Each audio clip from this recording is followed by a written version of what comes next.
Hey, what's up guys, Tech9 here and I'm back again with a brand new video. So before I begin, as always, I want to thank you all so much for watching my content. If you're new to the channel, don't be a stranger, make sure you leave a thumbs up, also make sure you subscribe for more content. So with that being said, today I'm going to be doing my kind of revisited review of the Samsung Galaxy A25 5G. So I did my review a couple of months ago and I went through this phone. I enjoyed using this phone.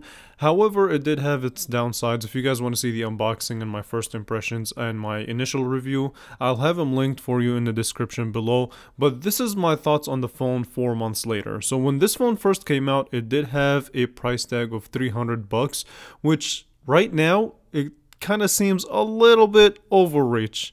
Hear me out. Let's go ahead and begin by talking about the design of the phone. So the back of the phone is a very familiar formula that Samsung has been following for quite some time. It does have these kind of dots on the back. They don't provide any texture or anything like that.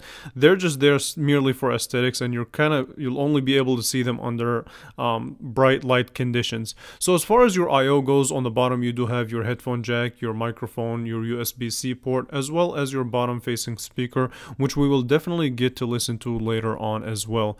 And on the left hand side you have your SIM tool. On the right hand side you have your power button and the volume up and down. You also have this kind of indentation that leads to both the power and volume up and down, which I'm not a big fan of on the A15, the A25, or even the A35. More on that later. Also on the back you have your triple camera setup, which we will definitely have a segment for later on in the video as well. But real quick, let's circle back to that kind of indentation. So it kind of makes the power / fingerprint sensor kind of mushy and really flat, not as tactile as I would like it to be. But overall though, as a design, it's a very familiar formula that Samsung has been using, right? So very similar to the A15 and very similar to the A35 with minor changes here and there. So next in the conversation would be the display, and in my opinion this is this phone's biggest asset. So Samsung brings forth a 6.5 inch 2340 by 1080p, and it is a Super AMOLED display, 120Hz refresh rate, and up to 1000 nits of high brightness. Now mind you, one of the big things that I would say I kind of want to nitpick on the display is the kind of big bezels, or let's say big chin, or even the big bezels all around the phone. So they're noticeable, they're there. However, I mean, they're not kind of a deal breaker. It still is a very solid display from Samsung. Now, mind you, this phone does not support HDR10 like the A35. However, overall though, as a package, it's definitely a really good display. So having 120Hz on here and a really high brightness on this phone makes for a really good experience, in my opinion, for a phone at this particular price point. Now, when it comes to watching your content, you know, going through your daily tasks, anything that would allow you to use this display, you shouldn't have a problem with it. Speaking of watching your content, here's how the speaker sounds, so take a listen. Display, and not really something that is cheap or not reliable.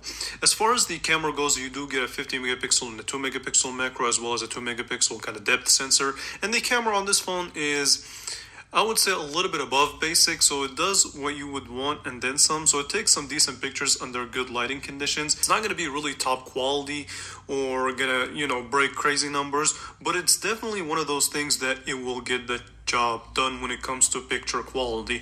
Now, okay, so the speaker on this phone uses the bottom-facing speaker as well as the top piece for kind of a subwoofer to provide more of a like a stereo effect, and it's definitely a much better speaker experience than this phone's little brother, which is the A15. It's night and day if you ask me. The speaker on the A15 just sucks. Okay, so next up is the camera conversation, which is, in my opinion, one of the disappointing things about this phone. So this phone has a triple camera setup with your main sensor being a 50 megapixel sensor. It does have optical image stabilization. It does have a 8 megapixel ultra wide as well as a 2 megapixel macro sensor. This phone is capable of taking some, I would say, decent pictures for the price. The $300 price point and this camera just don't get along very well.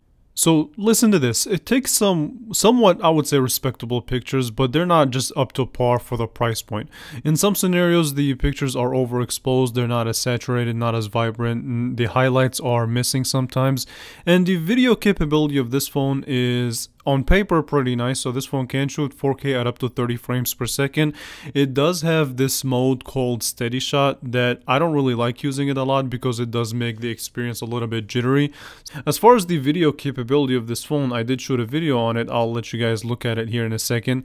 But essentially the 4K recording on this phone, in my opinion, looks like more or less like a upscale 1080p video that doesn't really screams 4K.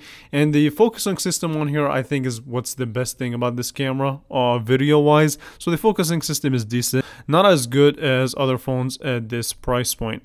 So with that being said, overall, I know I'm kind of judging the camera harshly. It's just it just, when it comes to the price point, the $300 price point, I expected something a little bit better, but I feel like the camera on this phone is just an afterthought. It wasn't really the most important thing that they really focused on this device here. Okay, so moving on to the performance of this phone. So this phone has, for the money, some respectable specs. There's a downside, but basically you have the Exynos 1280 for your CPU based on a 5nm architecture. It is octa-core. The Mali G68 is your GPU. You get standard 128GB of storage and 4GB of RAM. You can up the RAM and up the storage if you pay more money, obviously. So you can have up to 8GB of RAM. But with the base model is what we're going to be talking about. The benchmarks on here give me a single core score of 965 and a multi-core score of 2112, which I would say it's on par with the 2024 Moto G Stylus 5G.